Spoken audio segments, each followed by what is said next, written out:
And Blue by Willis and Shantae of Positive Light Ministry. Welcome to the Coon Round Report. May the peace and blessings of the life-giving creative spirit be upon you and upon your family. My name is Melvin Ishmael Johnson, coming at you live from Skidrow Studios. And I'm in the studio with my co-host, Earlene Anthony. Our call-in number is 1-800-893-9562. Now, this week on the Coon Round Report, we will talk about the need for a national black theater company with some of the cast members of the Roby production of the magnificent Dunbar Hotel playing at the Los Angeles Theater Center.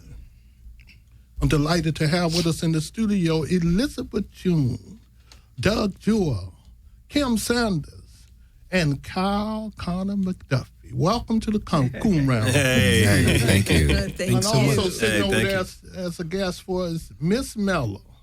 Yeah, Miss Mello also have a show. What's the name of your show again? Kingdom Warriors Radio. Warriors Radio, coming up.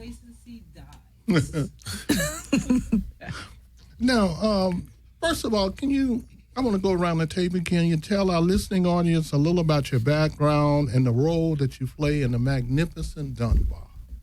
You want to start with me? Okay. My name is Doug Jewell. I play Dr. John Somerville in the magnificent Dunbar Hotel.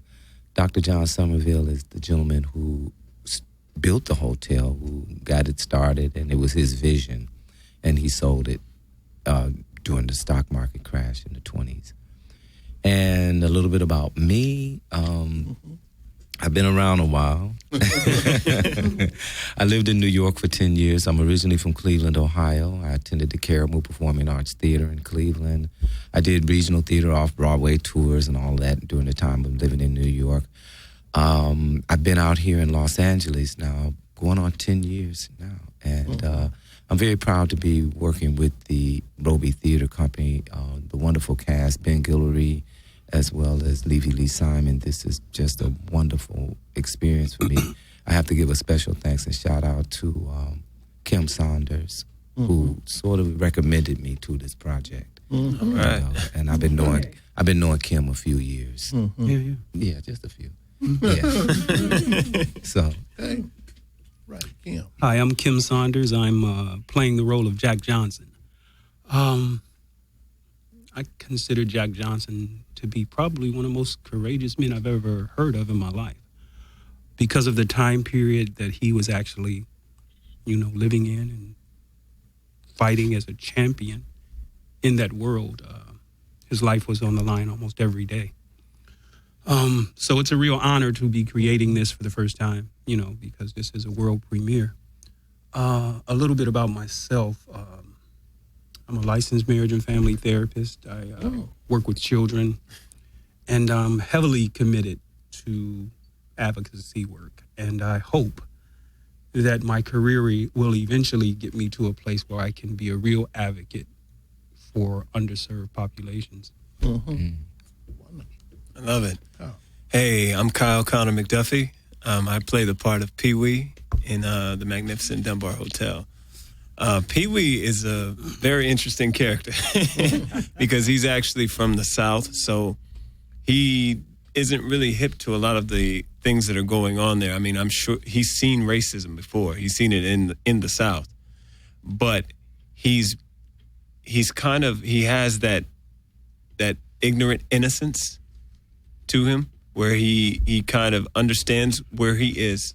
He understands how things are, and he tries to look, in my opinion, to the positive in situations. Try to he's kind of that innocent integrity about him. And I stress the ignorance because he is ignorant to it quite a bit. Aside from me, I got into theater once. I was a football player back in high school and a music teacher because I was in the performance choir and the symphonic choir. And they talked to me about possibly doing a play, a musical, and it was Godspell. And I wasn't really ready to do anything like that. I mean, I can still remember the first time they put makeup on me. That was an experience in itself. But the first time I touched that stage, the first time I was on that stage, I felt like no matter how bad anything was, when I'm on that stage, I felt alive and I felt good. Mm-hmm. And from that time on, I enjoy. I was a case manager before. I was an American politics major in college, and I graduated, got my bachelor's in that. And I got out there into the real world, and I just thought to myself, I was like, I feel trapped. I enjoy to create. I enjoy creating. I live for it. Mm-hmm. And I came back and did a play in Cleveland. A friend of mine was talking about doing this play, and I came back and did it. And from that point on, I said, you know what? I love music. I love entertaining. I love being on the stage. I love being in front of the camera, for the film. And from that point on, it was like I could utilize what I've learned in college. And as Kim was saying, with, the activist work and wanting to make a difference, I could utilize my gifts of creativity to try to do just that. I mean, because in this play, there's so much of a message in this play. Mm-hmm. And that's kind of, I met Ben and Mr. Guillory, and it's been a pleasure. I was in his scene study class, and that's how I met June. That's right. And from there, it blossomed from there. And it's been an absolutely wonderful experience. Mm-hmm. Okay. Miss Miller, tell us a little about yourself. I know I had a ticket for you, but it got sold out, so my comp ticket got lost up in the air somewhere. It's all good. Well, my name is Mello Desire. I'm a filmmaker for Inner City Youths, and I am so grateful to be amongst talented African-American playwrights, actors, entertainers. I'm glad that you shared your story because on our show, Warriors Radio, we actually talk about the dangers of football as the only sport, as well as basketball, towards our youths. And you said something very key, that a music teacher came to you and actually offered you something different. There are 100,000 youths alone in South LA that want the same experience, but the only thing that's offered to them is basketball, football, janitorial, security.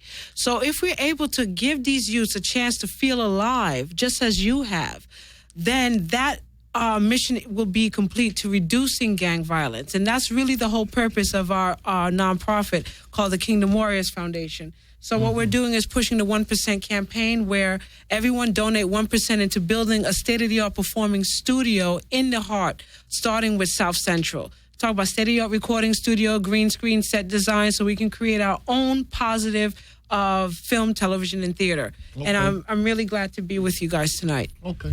We're going to talk a little about that when we talk about the National Theater Company. June. Yes. Peace and blessings. I'm so happy to be here. My name is Elizabeth June, and I play Dr. Vada Somerville. Hi, hubby. Hi, dude. And I also play the incomparable Ethel Waters, and I also play Councilwoman Jan Perry, who is very instrumental in getting things done in politics here in Los Angeles. Ethel Waters was amazing, and I'm learning so much about her each day because I'm reading so much on her. She was the first Black woman to be nominated for an Emmy Award, the second Black woman to be nominated for an Academy Award. Record-breaking sales in song and being on Broadway and being in vaudeville. And Dr. Vada Somerville was the first Black woman who was a dentist to graduate from the School of Dentistry at USC. So she was a force to be reckoned with, and she was also a social activist along with her husband, Dr. John Somerville. So just to be able to play these three incredible women is humbling, and it is an honor, and I'm blessed. I'm blessed. As far as me, I'm from the Boogie Down Bronx, and I did theater in New York, off Broadway theater, and some regional theater, and also I have an MFA from the Actor Studio Drama School. So I was blessed to be able to do some of performances. Say no tapping on the table. Doing some of my performances at the Actor Studio, which was a blessing and an honor. So I'm just happy to be here. I also want to send a shout out to Levy Lee Simon for also recommending me to the Roby Theater and telling me you got to meet Ben, and Kelly Dantzler for telling me you got to meet Ben. So I'm glad that I met Ben, and that I'm glad that I met these amazing actors that I'm sitting here with now, because it's just been a wonderful ride. Mm-hmm. Wonderful. Okay. Now, I would like to read something before we get into our subject about the National Black Theater. I want to read something about Dr. W.E.B. Du Bois, who's also one of the characters in the play, and Theophilus Lewis' view of a national black theater company, and about when we had a national black theater company. It was called the Negro Theater Company under the Federal Theater Project. It lasted for about 5 years.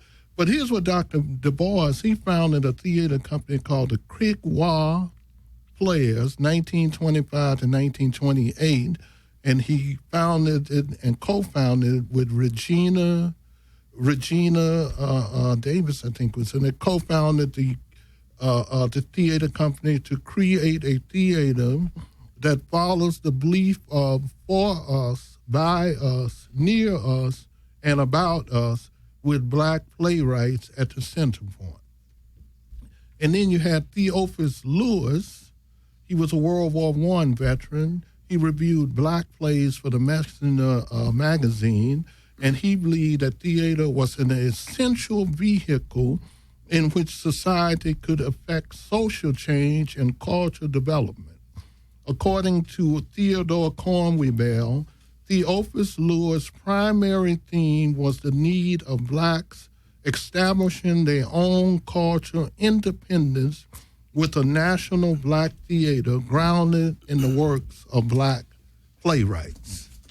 And the Federal Theater Project, which was funded by the government, lasted from August 27, 1935 until June 30th, 1939. And they had various units. One of the units was a Negro unit, or the Black Theater, the Federal Theater Project.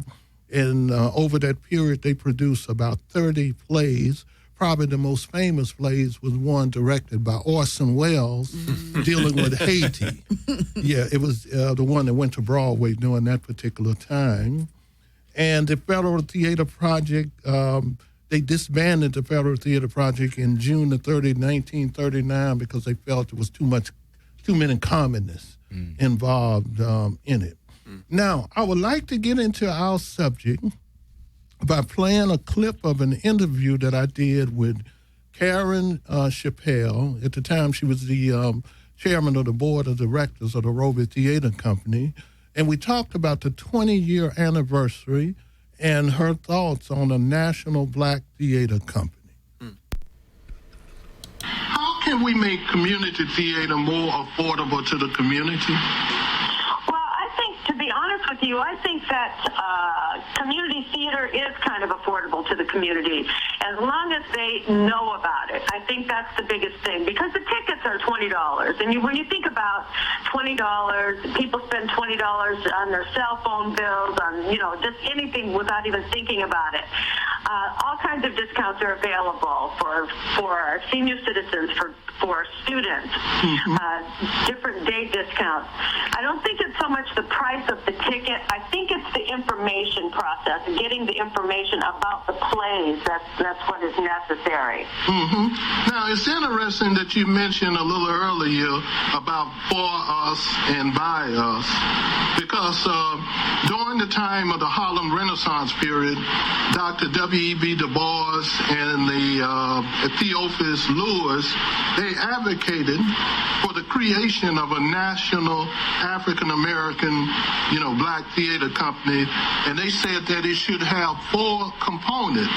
It should be about us, by us, for us, and near us. Now, what are your thoughts about the need for a national African-American theater company? I love it. Those are my thoughts. I would like to be involved. I would like to assist anyone in the creation of this project. The Negro Theater Ensemble is still very strong and very much alive in New York. I think there is a National Black Theater Association, but it's different than a theater company of actors, so to speak, that would tour around. I think it would be amazing, and I think that there's a need for it, and I think there's an interest in it among the actors. Listen, I see the actors at Roby Theater Company. These guys, to use an expression that was in the not the Reckoning, but one of the Roby shows that said, "You've got to go." These actors, they've got to go. They like the theater. They have talent, and they want to be involved. I think it's a real possibility, to be honest with you. And it's needed because Dr. Du Bois and Theo Lewis, they was talking about this during the 20s, and here it's almost 100 years later, and we still don't have a full-scale national African-American theater company. What can I say, Ishmael? Time flies. Time flies. You can't believe it's been 100 years. Yes.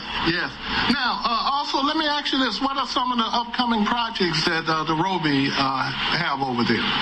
Well, you know what? Ben is just taking kind of a hiatus this year to try and get ready for his big 20th anniversary. I know that he is working on doing something very special for the 20th anniversary, and it will be a world premiere play. But I don't think I'm at liberty to say what it is. But Let me say this: it's going to be very exciting, and it's going to be very historical and relevant. Okay, that was Karen Chabelle talking about the play that we are dealing with now, the Magnificent Dunbar Hotel, and her thoughts on the National Black Theater Company. Let's go around and talk about some comments on what we heard and your thoughts on the National Black Theater Company. I think it's a great idea.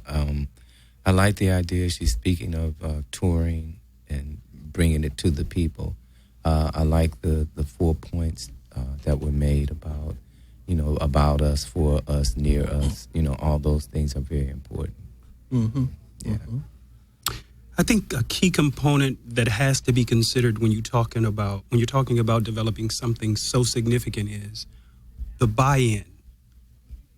Do our people buy into the narrative of the need for this type of a system, this type of an organization? And I humbly suggest that they don't. There's a woeful lack of investment in the black community. Individualism is taking over the black community. When W.E.B. Du Bois was living, we saw the crisis. Today, I'm not so sure we see that we're in crisis. We tend to function better when we see that there's a need and a need for a sense of urgency. I can't really convince myself that we as a people see that. Hit that stage, yeah. Or see it, because we've hit that stage. People are dying every day. There's injustices happening every day. And the theater community was a way to keep us informed of the pulse of our society and how it impacted African Americans. It doesn't seem to be as important to the community overall, and it may be due to all of the distractions. Television, music, commercialism, materialism. But once we recognize the need for us to address the crisis, I think we'll invest more in entities that really amplify our culture, like the theater. Because Dr. Claude Anderson, he really talks about redeveloping the African-American community, having ethnic communities. And I think one thing that we had during that time, I think segregation forced us together. But I think one of the reasons the National Theater Company was so important is it was the center. People always talk about the black church, but they forget about two other major entities that we had. One of them was that National Theater Company. We had the Lafayette Theaters all over. They lasted for a long time. In the movies, we had the Lincoln Theaters that was all over. But one of the things that really broke it down was when integration came. Brown versus the Board of Education, 1954, that decision that desegregated everything and started with Jackie Robinson in the sports, really broke about all of our sports team, and we've been suffering ever since from that. What are your thoughts on that, Cap? I think that the theater, the need for black theater, I think it's necessary. Mm-hmm. And I think it's necessary to show a separate avenue for a lot of our young brothers growing up, because for a lot of us, our choices in terms of what choices we're supposed to make socially are limited from our conception. You know, you talk to a lot of kids nowadays. I asked some kids at my mother's school, what do you want to be when you grow up? Oh, I want to be a rapper. I want to be a football player. I want to be a basketball player. I feel like the theater opens the door it opens a narrative for more choices. And it also, I think that allowing more black theater will also show more of a positive reinforcement for the family structure. Because I think, in my mind, that is one of the largest problems that we face, is that family structure. And, I sit downstairs sometimes before we go on the show, and I'm talking, and sometimes I'm listening to my older brothers that are talking to me, you, for example, and I listen, and we have an opportunity to talk. There's a narrative down there, and we talk, and I get to learn something from you. And although it may not seem at the time that I'm learning, I am. And I feel like allowing the theater to come in, it gives two different opportunities for the kids. It gives them the opportunity to be educated, but not be educated through the boring sense, that they don't want to sit there for all day and look at a board. They want to be entertained. It allows it. I heard a man say once it was edutainment. I think the need for theater is important because especially for young black men, one of the biggest problems that we face is we all know how to be strong. To be tough, or they at least project strength. But how many of us know how to be vulnerable? Mm-hmm. How many of us know how to be in tune with our emotions? That's difficult. That's beyond like how well you speak, how well you can speak or how tough you are. That's different to actually be in tune with your emotions. Like I watched this young lady over here. She is a complete professional. I watch her in her preparation before she goes on stage. She'll sit there and she's soaking it in. Sometimes if she's doing a church person, she's sitting there reading her Bible, going over some things. She's marvelous. But those things that she's utilizing for her craft, they bleed over, I'm sure, into her life. And I feel like having that theater, having that opportunity in what you're proposing, I think it's necessary. It's necessary for us as a people. Okay. Let me go to June, and then I want to get your thoughts too, Miss Melvin. National Black Theater Company, I think it's amazing. It's an amazing idea. But like Kem said, we've got to buy into it. And the way to buy into it, I think, is to reach the kids when they're young. So going back to what Miss Mello said, when I was in New York, I worked with an agency called the Healing Arts Initiative. It used to be called Hospital Audiences, Inc.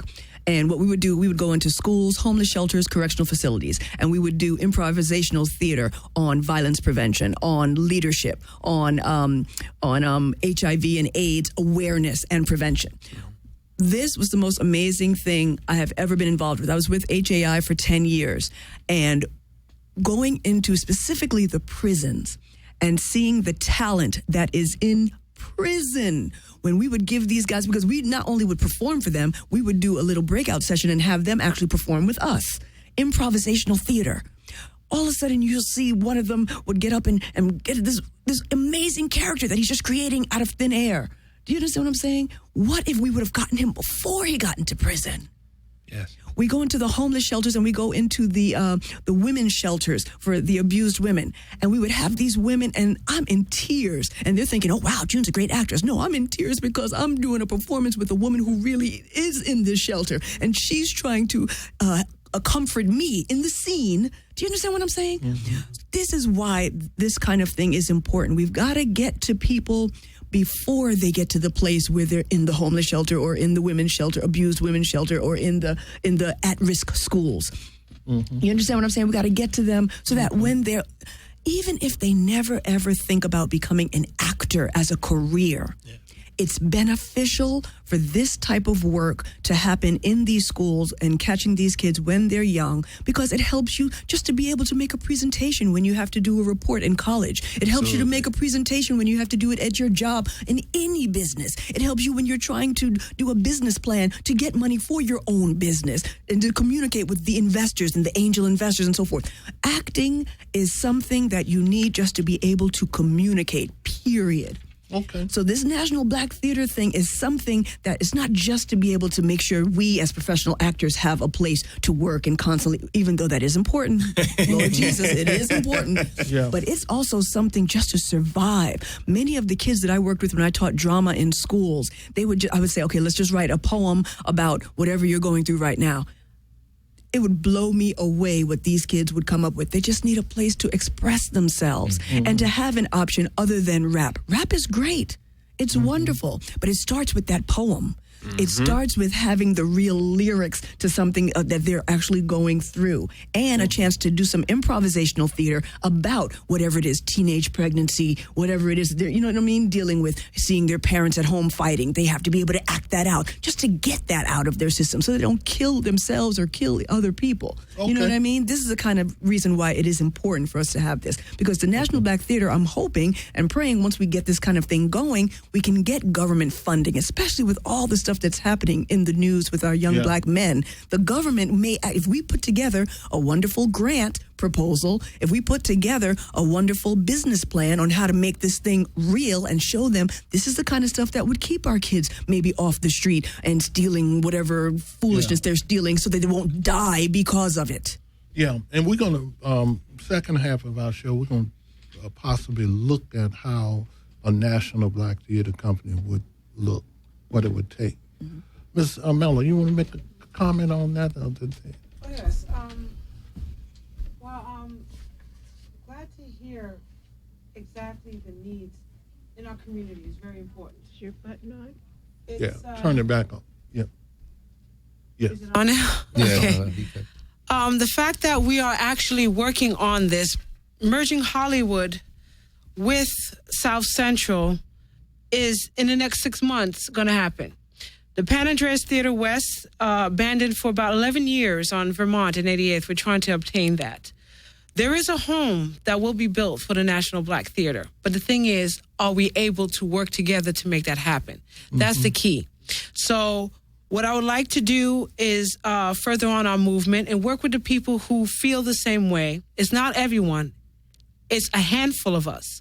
African Americans who are sick and tired of being sick and tired and willing to work together. That's the key, willing to work together. Not giving any more excuses, not giving any more excuses on how we as black people operate. We don't want to hear that anymore. Right now, there's a plan in tow, ready to get funding, and are you willing to put your work into getting this funding? This is the next 6 months. So overall, South Central will be the new hub for Hollywood. Where what you see in Hollywood and Universal Studios, the Music Center, all of these major funders that fund these projects will be able to fund this with the proposal that we already have in tow. Okay. All we need is the workers. So I'm glad to be with you guys. Okay. I want to be a worker. Let me just make a compliment. Let's talk for a minute about some of the things that actually came into play to destroy the National Black Theater Company. Because what happened when we had the Federal Theater Project, and the Federal Theater Project went out in 1939, the remnants of that, you have people like Rose McClinton, who became the mentors of Ozzie Davis, Ruby Dee, William Marsh, Harry Belafonte, Sidney, and all of them in the Negro theater. But you had a conflict that emerged between the actors and the playwrights.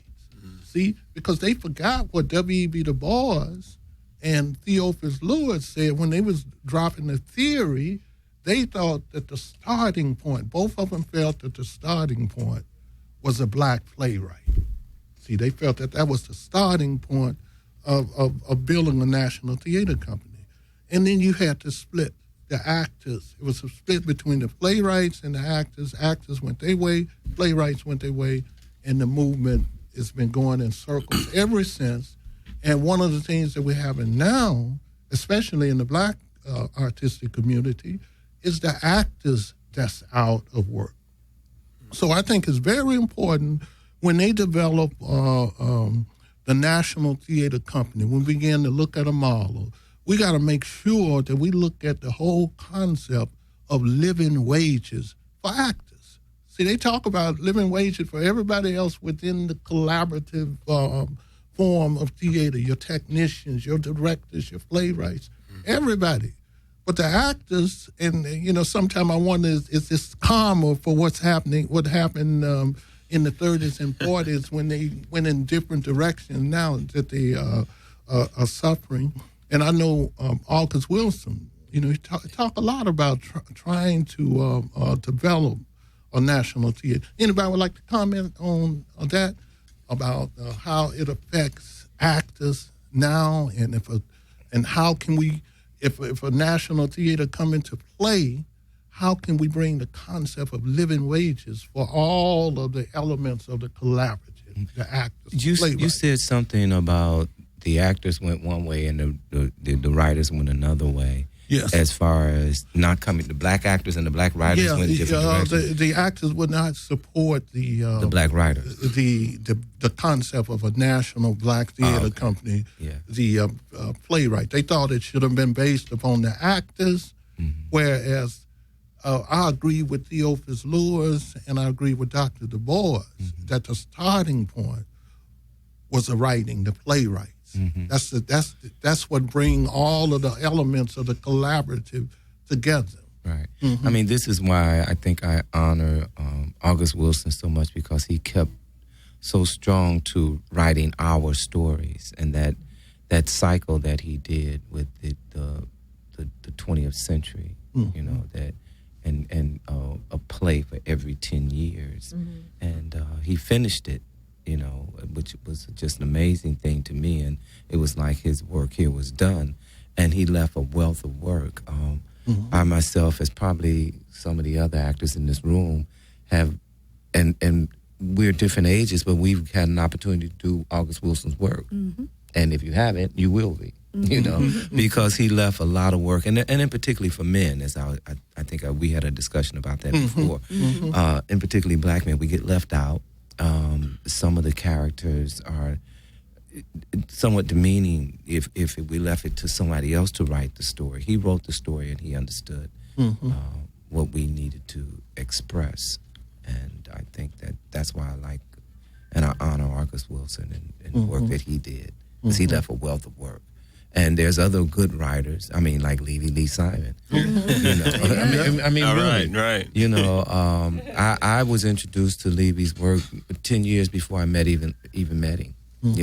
And I was like, wow, okay. And then, and now I'm a part of a piece that he's doing.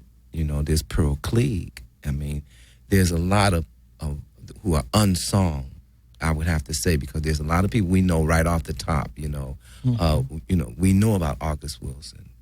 But there's a whole group of people don't know about Pearl Cleage or Lee Simon or Cornell Calhoun. There's a lot of people who are out here writing, and they're writing good stuff. And I think that it gives us a platform and a place as actors, directors, producers, to get that kind of work out there. Technicians. Yeah. Well, at the core of the black experience is being able to think holistically. At the core of the African experience is the ability to think holistically. And even though Du Bois was saying at the starting point it was about the playwrights, he still had a holistic agenda. and actors wouldn't have been left out. He was trying to put together a structure so that we could develop a systemic way of sustaining the culture. When you are exposed, it's very seductive. Actors were on stage. They were it's very seductive when you're getting a lot of attention. And I would assume that probably had something to do with the split. You know, this desire to be seen as opposed to the desire to maintain the integrity of the mission. And we still have to be mindful of that today because there'll still be those systemic seductive elements out there to try to split up agendas, split up missions. And if we don't have the discipline to recognize that, then we won't have any more success than they did. And we have to be, mature enough to avoid infighting. We have to be mature enough to avoid infighting. It has nothing to do with us disrespecting your individualistic way of thinking, but if you want to collaborate, then there has to be some humility. There has to be some listening, teaching, silence, educating, all happening at once. Yes. And what we tend to do is we get lost in what is first, as opposed to saying that's first in a particular perspective. But that's not discounting second, third, fourth, or fifth, because they're all pieces to the puzzle. I think along with grant writing, you're going to need to appeal to those who have economic power that are not a part of the government. Yes. Who look like us, who don't look like us, who are committed to humanity, committed to children, committed to women's rights. And all of those people need to be addressed at the exact same time. And we need to be careful about pushing each other away, saying that their ideas don't matter. And we also need to listen to the youth and ask them what are good ideas. And how can those ideas be implemented? Because sometimes the older innkeepers don't want to sit down and let the youth be energetic and use that vibrancy and creativity. Sometimes the youth don't want to sit down and listen and establish their powers and their creativity and their discipline. And so they go out there and it's easy for them to be figured out and they become a casualty. And all of that talent is wasted.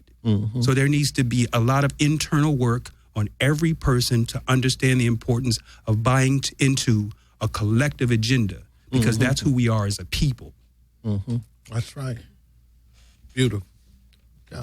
Yeah, I share thoughts with these gentlemen that just spoke. When we talk about this, I'm kind of stuck, and I think we've talked about it downstairs, because when I look at you were speaking earlier, you were talking about, can we get everyone to be on the same page? I think during those times with civil rights and everything that was occurring during those times, there were some people who had to make some concessions or compromise for a greater goal. Ethel Waters, for example, she had to take some of those parts. Some parts she had to take were because of money, and some parts because that was all that was there. But those little small things, I always want to make sure that I pay homage to some of those people, like Miss Butterfly and so on. Those people that took those small parts, that opened those doors, that were once closed. My biggest thing is, I think it's just like you said. I think it's the need for us to be able to be Indians. And I don't mean it from a Native American standpoint. I mean, instead of being chiefs, followers. Instead of everyone being a chief, be an Indian, and being able to work with someone and give your all, even if you don't share the same thought process, even if you don't like them, but be able to accomplish your goal. I mean, because I've had to do that before, and I know everyone at this table has had to. When we're working in a project and you just, oh my gosh, I just cannot tolerate that person. I just cannot. I can't. When they breathe, it bothers me. But realistically, you have a goal. You have a job. And the job is bigger than your little problem. And I feel like I feel like that may have been what happened. I think when, like you said, when the integration started, there were new avenues. Oh, I don't have to do this anymore. And it was, some people may have forgotten about the goal. Mm-hmm. But then there were others who were also looking towards a different goal. So I think it's just making sure that we understand the direction. Okay. And that we're unified. Okay. Mm-hmm. And let me say this right quick, because I listen to Dr. Claude Anderson a lot. He talk about the importance of building up your own community. Mm-hmm. And before Dr. Claude Anderson, you had another individual named Harold Cruz, and he wrote 2 excellent books. One is called The Crisis of the Negro Intellectual, and the other one is called Plural but Equal. And in it, he talked about the importance of having these ethnic communities. And when you look, and now Dr. Anderson is talking about the fact that everybody have ethnic communities, strong ethnic, and control the life of their communities, but the African Americans. See, yeah. But Harold Cruz, in his second book, I think he pointed out something that a lot of people miss. He pointed out that we live in a dual, plural ethnic society in which these ethnic communities, they exist on 2 levels. They exist in their own community where they develop their own community, control the life of their community, and they also exist in the mainstream plural community. But when you look at the African American, we only exist in the mainstream plural community. You know, our own community. I think that's one of the major reasons why we can't provide any jobs or better education or control the public school systems, which was developed for the ex-slaves and stuff like that. Now it's run down. But I think this is where I think it's so important with a national theater company. But I do feel that it have to be centralized. I visualize a national theater company being situated in 24 areas of the United States with one central location, and I always look at Chicago as the best central location because it's central. It's central in the United States. It's central in black culture. When you had the black migration, that was one of the major stops there.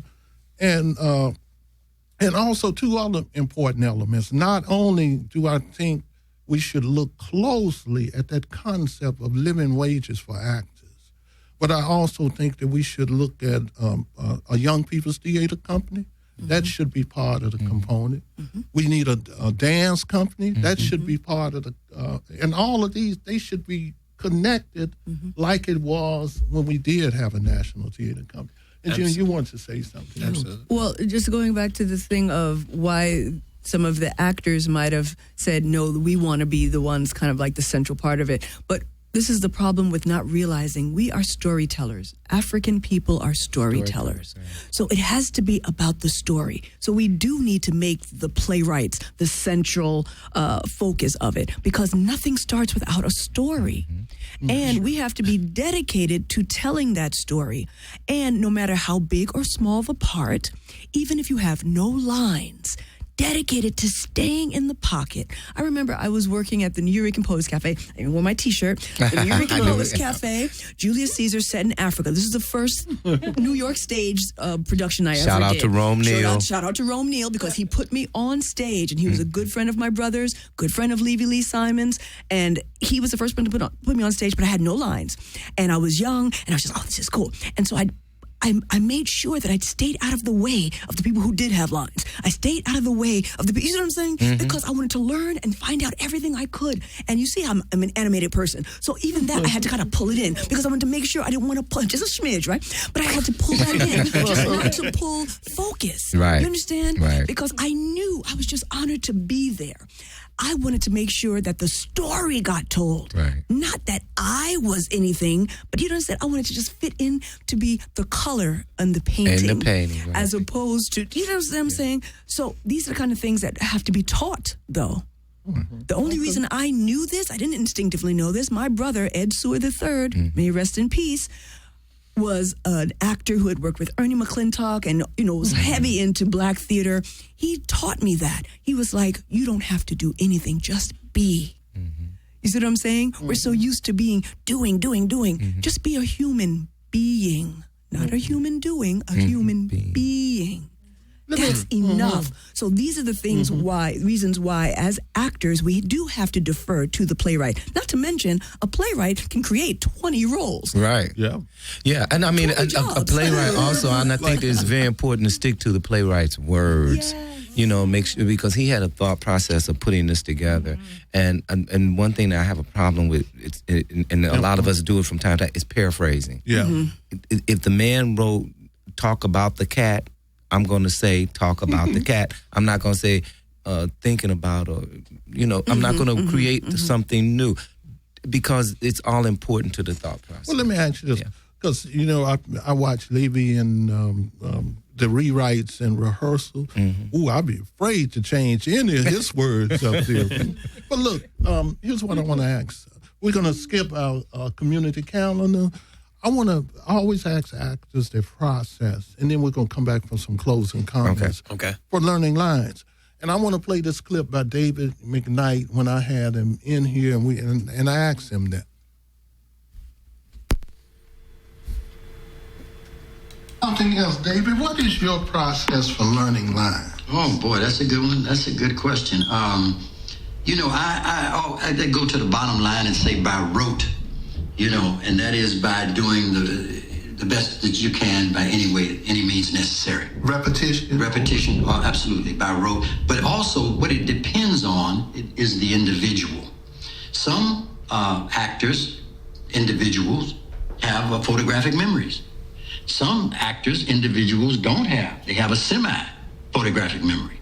Some individuals, and they have talent, but they don't have good memory skills. So depending upon what your level is, depends upon what you're going to have to do in order to learn those lines. Now, if you have a photographic memory, they come to you as a snap. But if you recognize the fact, well, I'm a slow learner, it takes me a while, then that means you got a woodshed. You got to start early and dig deep. You know what I mean? And you do it by every means necessary. You could, say them over and over and over and over and over, day and night, morning, noon, and night. You can write them down, write it in pencil over and over and over. Because when you take a pencil and write something down, it does enhance your memory a little bit more than just speaking it out. With a pencil in your hand, you just write those lines out, and you try to do it from memory. First, you can do it by just looking at the script and then writing it out verbatim as you're reading it from the script. And there's something about that hand, the pencil in your hand, pencil contact, and writing will dig it a little bit deeper into your memory. You do that, then you can put it on tape. You put it on tape and you can listen to it over and over and over. Then, like a lot of my actor friends and myself, what we do, we go to the park. We go out by the ocean or something. We get out there and speak out those lines. You know what I'm talking about. Speak those lines over and over and over. You whisper those lines. You sing those lines. You do everything you can. When I was starting out as an actor, one of the things that I enjoyed doing, what I would try to find every aspect of how I could perform my lines. I sing my lines, I laugh my lines, I get angry with all my lines, everything. I'm angry all through every line in it. I laugh at every line, I sing every line. I clown every line. I do everything because, let me share this with you, and I do coach actors. One of the things that we do as actors, our bodies are our instrument. Every aspect of our body is our instrument. We don't play, if you're a piano player, your piano is your instrument. If you're a horn player, horn is your instrument. But see, our bodies are our instrument. So that means it's our ears, our eyes, our voice, our energy, everything, our mannerisms, movements, and everything else. So we have to train that instrument, and we have to work with that instrument. And so you take that instrument and put it in all kinds of technique and environments that you can in order to be able to use it when the time is necessary. But it's getting back to remembering those lines, you just do it over and over and over and over and over until you got it. Okay. Let's take about a minute apiece because we're winding down, but I'm interested in your process for learning lines. Well, he said it all for me. It's about rote for me. I go over and over, and it's about different ways to do it, because every time I repeat the line, I'll say it a different way or find out what the meaning of that line is. And that's with every single line that I have. And usually for me, I study with a lot of activity around me. I'll turn on the radio, I'll turn on the TV, and I do this because it makes me focus and come into what I'm doing. And when I was married, I had my children. They would be around. I wouldn't stop them from making noise. I would just do what I had to do. And that helps the concentration. It helps the concentration because when you're doing live theater, anything can happen. Right. So some things can happen. Yeah. Kim, what's your process? It's different every time. I won't waste a lot of time on it. It depends on the role. Some take me into a place of seclusion. Some take me into a place of, being a little more open and free. So each role, it depends. Yeah. Kyle. I try to keep it blank. I try to just learn the text first. Just learn the text, what I have to do. Because a lot of times you make the choices emotionally and the other person doesn't make it because you have to listen anyway. After I learn it the first time, then I start going a little deeper into it. Why did I say this? Why am I responding this way? What happened before this scene that made this happen? And what's my thought process of the character at that moment? And then when you're with the other actor, then when you guys get together, then the emotions start to bounce back and forth and you find things you never would have found by yourself. June, everything everyone has already said, plus rehearsalapp.com. No, seriously, I have the rehearsal app on my iPhone and I just listen to it over and over and over whenever I'm doing anything, and it just helps me because I hear not only my lines but I hear the other person's lines too because I say all of their lines, record it, and it's already on the little iPhone. It's awesome. Rehearsal app. Okay, we're winding down. We got less than 3 minutes to go. I'd like to get if I can get a 30-second comment or something like that, a final comment from each one of you. I know that's not a long time. That's not a long time. Go somewhere else. Well, I can go. I think it's really important for us to consider stepping up our game when it comes to developing institutions. Along with having this children's theater group, we have to have some brain power. We have to have some lawyers. We have to have some grant writers. We have to have some intellectual power so that we don't always have to go to the government for handouts. If we want to establish an institution, there are ways to do it because people have done it before. We have to have researchers, and those researchers need to be able to put together clear, concise agenda items so that we can move. Because, just talking about it and thinking about it and going to the government, that is not going to work. We got to do some empowerment kind of interventions. Okay. Hey, I just want to say to the young girl, young boy that's out there, I want to tell you that no matter what obstacle, what things may appear like, you can do this. You can make it. You can use all of your creative powers to get it done. And to the mother or the father that's out there taking care of them, embrace it, push it. I'm telling you, when you look at them as a young man or as a young woman, you will be proud because they will be solidified and understand who they are. And once they understand who they are, nothing anyone can say will stop them or hold them back. Look like June, you got almost the last word. You got about 30 seconds. Okay, I just want to say thank you to all of the people who have invested in the Roby Theater Company because it has changed my life. And I just encourage anybody, if you want to make a difference, donate to the Roby Theater Company because we are doing things over there and we are telling stories over there about us, for us, by us, to us, and about us. Okay. Okay. Absolutely. Okay, let me wind this down. I would like to extend a special thanks to Elizabeth June, Doug Jewell, Kim Sanders, Kyle Connor McDuffie. Hello. Please listen to past shows of the Coomround Report by Googling in Coomround Report.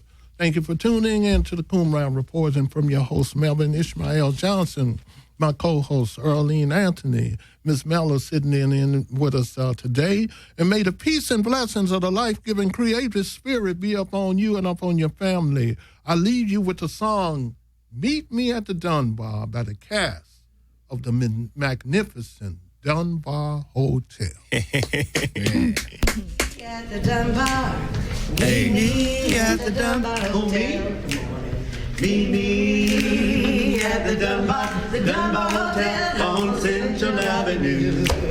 Meet me at the Dunbar. Meet me Dunbar Hotel. Come on in. Meet me at the Dunbar Hotel on Central Avenue. Come on, all right. Meet me at the Dunbar. Meet me at the Dunbar Hotel. Come on in. Meet me at the Dunbar Hotel on Central Avenue. The air is filled with music from the maestro himself. Still getting done. The friends after midnight. And the swing and jive, the drinks keep flowing. Come on in. Meet me at the Dunbar. Meet me at the Dunbar Hotel. Come on in. Meet me at the Dunbar Hotel on Central Avenue. Everybody's dressed so fine. Every man has a slip on the shine. Ladies wrapped in minks and pearls. The Dunbar Hotel is out of this world. Come on in. Meet me at the Dunbar. Meet me at the Dunbar Hotel. Come on in. Meet me at the Dunbar Hotel on Central Avenue. Come on in. Meet me at the Dunbar. Meet me at the Dunbar Hotel. Come on in. Meet me at the Dunbar Hotel on Central Avenue. Where? The Dunbar